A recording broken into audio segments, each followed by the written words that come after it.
guys, kami dari kelompok 7. Jadi di video kali ini kita mau kasih tahu kalian gimana sih cara pidato, wawancara, dan rapat. Ya, dan rapat yang baik. Perkenalkan sebelumnya, aku Anissa Dalila. Aku Nafira Rizky Ratahansani. Aku Bella Fitriani. Kita dari kelompok 7. Oke, let's go. Selamat menonton. Selamat Enjoy.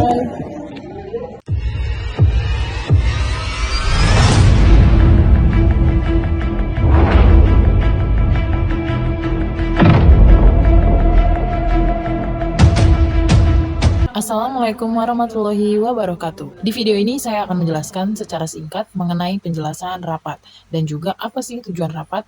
Saya juga akan menunjukkan video praktek yang akan saya buat bersama kelompok 7. Pengelolaan rapat atau bisa disebut manajemen rapat adalah merencanakan, mengorganisasikan, memimpin, dan mengontrol rapat yang merupakan suatu kegiatan tatap muka resmi yang telah diagendakan dan dilakukan oleh 2 orang atau lebih yang bertujuan untuk membahas suatu permasalahan, mencari jalan keluar, dan mengambil keputusan agar mencapai tujuan. Selanjutnya ada 7 tujuan rapat menurut Harimanto dan Indro Jiono. Agar tujuan rapat sesuai dengan yang diharapkan, ada beberapa yang harus diperhatikan. Yang pertama, umumkan jadwal rapat. Yang kedua, terorganisir. Yang ketiga, percaya diri. Yang keempat, produktif. Yang kelima, mencatat semua hal penting atau sering disebut dengan notulensi. Dan yang terakhir, membuat kesimpulan. Perlu teman-teman ketahui bahwa agar suatu rapat berjalan dengan efektif, ada beberapa etika rapat yang harus diterapkan.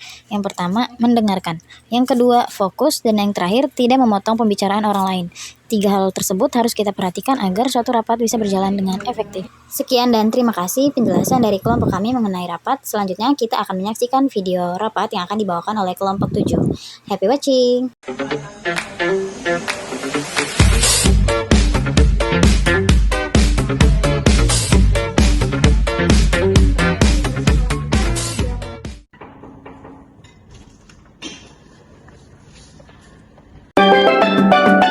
Three, two, one.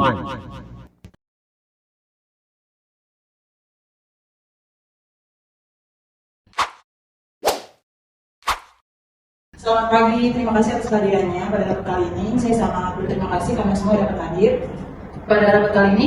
Jadi kita akan membicarakan mengenai pelaksanaan kurikulum baru yang ditetapkan oleh Kemendikbud, yaitu kurikulum Merdeka. Baik, rapat ini saya buka. Baik, untuk pembahasan pertama mengenai implementasi kurikulum Merdeka, belajar ini tentunya perlu ada penjelasan terlebih dahulu untuk para guru sebagai penggerak pendidikan. Berdasarkan tujuan pendidikan Indonesia, Menteri Pendidikan dan Kebudayaan yaitu Bapak Nadiem Makarim meluncurkan gerakan Merdeka Belajar yang berarti kemerdekaan dalam berpikir. Tujuannya apa? Tujuannya itu supaya kita para penggerak pendidikan, siswa serta orang tua bisa mendapatkan suasana yang menyenangkan. Kurikulum Merdeka Belajar ini mendorong guru untuk lebih kreatif dalam memanfaatkan teknologi informasi sehingga mampu meningkatkan daya pikir yang logis. Untuk itu saya harap para bapak ibu guru ketika melakukan proses pembelajaran nanti memanfaatkan teknologi dan melaksanakannya dalam kurikulum Merdeka ini. Maka dari itu, perlu kita semua memanfaatkan teknologi yang disediakan di sekolah. Kita tahu bahwa sekolah itu memiliki akses wifi, komputer, proyektor, semua itu harus dimanfaatkan sebaik-baiknya. Manfaatan teknologi ini mendorong para guru agar bisa lebih kreatif dan inovatif. Terkait itu, saya ingin bertanya juga kepada teknisi, apakah komputer, proyektor, wifi kita ada masalah? Komputer sekolah kita sudah memenuhi kebutuhan dan selalu dilakukan perawatan rutin. Dan untuk jaringan wifi juga tidak ada masalah. Serta proyektor di setiap ruang kelas sudah disediakan, hanya nanti akan dilakukan pengecekan ulang. Baik, terima kasih laporannya Ibu Nafira. Selanjutnya saya akan menjelaskan terkait tata pelaksanaan kurikulum Merdeka di sekolah kita, yaitu yang pertama, pembelajaran akan dilaksanakan berbasis proyek guna mengembangkan soft skill dan juga sesuai dengan pelajar Pancasila. Yang kedua, Bapak Ibu guru diberikan keleluasaan dalam melakukan pembelajaran sesuai dengan kemampuan peserta didik serta melakukan penyesuaian dengan konteks dan muatan lokal. Dan yang terakhir, ketika melakukan pembelajaran, Bapak Ibu guru harus fokus pada materi yang memang penting untuk dipelajari sehingga ada waktu cukup untuk melakukan pembelajaran secara mendalam bagi kompetensi dasar, contohnya literasi dan juga numerasi. Sampai di sini apakah ada yang ingin ditanyakan? Saya izin bertanya Bu, untuk yang poin nomor 3, apakah mungkin direalisasikan? Mengingat untuk mengajarkan mata pelajaran yang biasa saja kita tuh sudah mengalami keterbatasan waktu. Terkait hal itu mungkin bisa diajarkan saja Bu, meskipun tidak terlalu mendalam. Nanti akan saya koordinasikan lagi terkait penambahan jam dan juga pembelajaran literasi ini. Mungkin saran untuk awal akan saya buat jadwal khusus, misalnya 30 menit sebelum pembelajaran dimulai.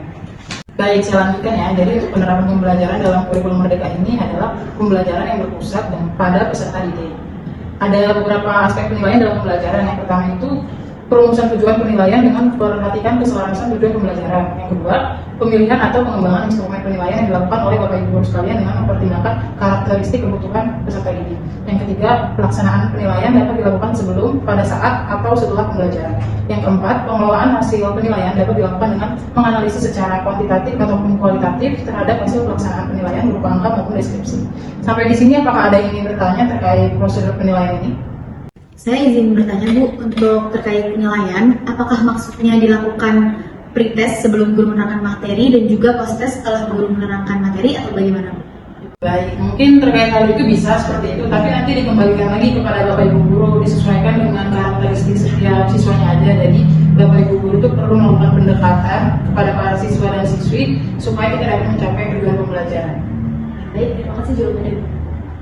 Oke, jika memang tidak ada yang ingin ditanyakan lagi terkait kurikulum Merdeka yang akan dijalankan oleh sekolah kita, saya harap Bapak Ibu guru sekalian dapat memanfaatkan fasilitas serta sarana dan prasarana yang telah sekolah sediakan sehingga kurikulum ini bisa menjadi pembelajaran yang kreatif dan inovatif sehingga anak didik kita menjadi anak-anak bangsa yang berkualitas dan sekolah kita menjadi salah satu sekolah unggulan. Terima kasih atas kehadiran Bapak Ibu sekalian. Rapat kali ini saya tutup. Wassalamualaikum warahmatullahi wabarakatuh. Waalaikumsalam warahmatullahi